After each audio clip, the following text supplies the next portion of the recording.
lequel mu doon servir le Sénégal dans l'opposition au pouvoir et encore dans l'opposition mu dem ba toll fi mu toll. mënatul lim mënoon amatul kattan bi mu amoon. mu mel ni dafa am ñu bëgg caxatee son héritage ñu ko bëgg foowee. di ci def loo xamante ne seen intérêt bopp kese la. loolu bokk c'est-à-dire que Sénégal sax la ñuy gaañ en le faisant parce que on a fini de le dire le PDS appartient au patrimoine national de ce pays-là dafa am ay combats yoo xamante ne PDS moo ko porté moo kan la ñuy seet dans l'opposition et au pouvoir mu porté ko pour l'avancée des libertés yu ni mel donc parti boobu dañ ko war a protéger dañ ko war a bàyyi xel. et jot na également ñu seet kan mooy administrer le parti ak fan la ko teg loolu foog naa ministère de l'intérieur war na ko mën def parce que nag su ko nee nii parti bi dina déchiqueté wu mais mën na jur sax ay tensions yoo xamante ne bul xam fan lay mujjee. est-ce que ci bind rek ak wax ci rajo lay yem. donc dañ war a affaire yi dafa war a jaar yoon. les partis politiques dafa am régime bu leen organiser bu leer nañ war nañ ci delluwaat seet ko muy PDS muy beneen ak beneen mais plus urgemment le PDS. parce que mënuñ bàyyi suñu ay patrimoine historique di disloqué wu di yàqu comme ni muy amee au Sénégal. dal na le parti de Cheikh Anta après sa mort aujourd'hui Abdoulaye est toujours en vie et li mu wax suñ toppee les statuts du parti et ses règlements mais dinañ gindeeku mais parti bi mënul nekk benn grappe bu ndaw nit di ko administrer di dàq ku leen neex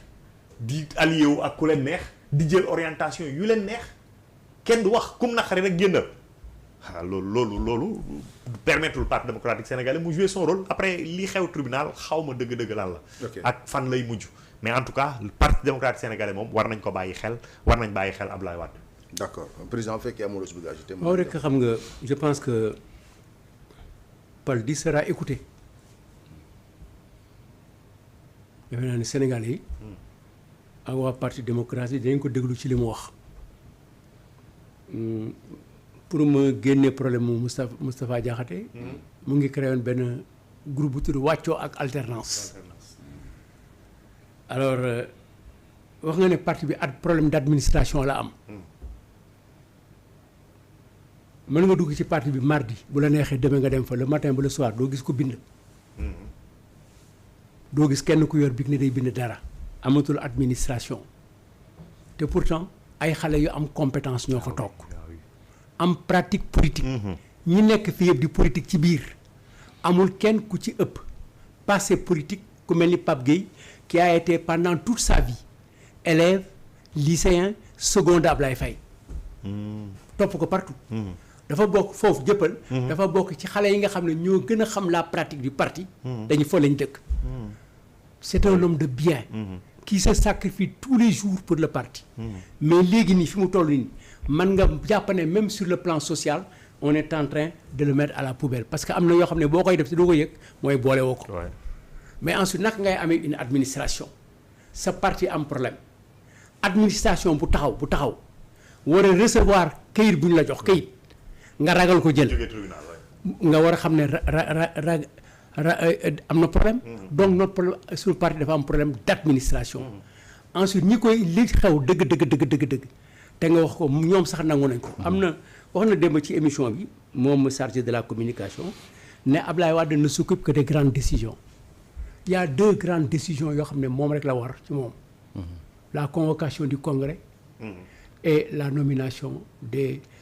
membres du secrétariat national waaw loolu moom nga posé sànq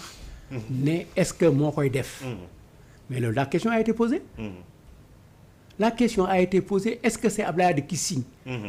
kenn xamul ñun xamuñu ñoom nee nañu moom am na ñu xamul mais ñi nga xam ne wóoru leen mais dossier mu ngi tribunal auprès du juge d'instruction parce que y a 2 choses ou bien nit ñi xeex ci biir parti bi pour remettre le droit ñu respecter règlement intérieur respecter nit ñi am ay esprit de convivialité loolu mën na nekk loolu mooy defar parti bi mais bu ko mënul tey kenn yow mënoo génn parti bi man dañoo ne dañ ma dàq ci parti waaw comment peut-on sortir Lat Dior du Kayor et kan la ñu ne benn ku sant xaw ma benn kii xaw ma Burkina bi la xaw ma ñoo lay génne ci parti parti boo ci génn nit da ngay am sañ-sañu génne ko parti bi Abdoulaye Wade mënul jóg moom kenn rek dàq ci nit waaw nga dàq nit ba pare di leen jiiñ leen ne dañu ànd ak Amadou Ba et c'est ça le paradoxe nga gis nag PDS toog Anne le ministre Anne la nu mu tudd Cheikh Amidou Anne Cheikh Omar toog moom moo jiite délégation bi waa PDS nekk ci gannaaw c'est juste c'est vraiment rigolo quoi alors PDS nañ dellu si ci li ñu xam parti bi ay nit a ngi fi ñun soxlawuñu ko jiitewuñu parti ñii ànd ak ñoom te di leen topp bés bu nekk am na ñu leen di ànd di topp ak ñoom di leen topp ci li ñuy dem parce que faut pas le caractériser mais parti bi génnam bu génnee fukki yoon juróom-ñett yi dëj la c'est pas un parti c'est des réunions c'est daje waxtaan xuloo xeex àndaat fii defe naa wala du moom fii je sais que dafa niroog keroog bi ñuy xaw ma mais bi ñuy monté jaaykaayu carte yi mais jaay carte yi bu ñu ci doon rey man la ñuy rey fekk ngeen ko si man la ñuy attaqué mais dafa dem maa ngi toog waaye ñi dem loolu ñooy dàqaate donc parti bi ñu ko yoree ay la yéwén ñu jiital leen jox leen ko mënuñu ko yor ensuite rôle bi ñu bëgg a jox Karim Wade ci parti bi moomu ko amu ko aujourd'hui lui Karim Wade il ne peut pas écrire et dire wax naa tel avocat mu défendre ma parce que amu ci droit seul le secrétaire général peut engager notre parti on est contre lui et c'est lui qui est contre les autres et les tiers ok donc bu ñu bëggee defar parti bi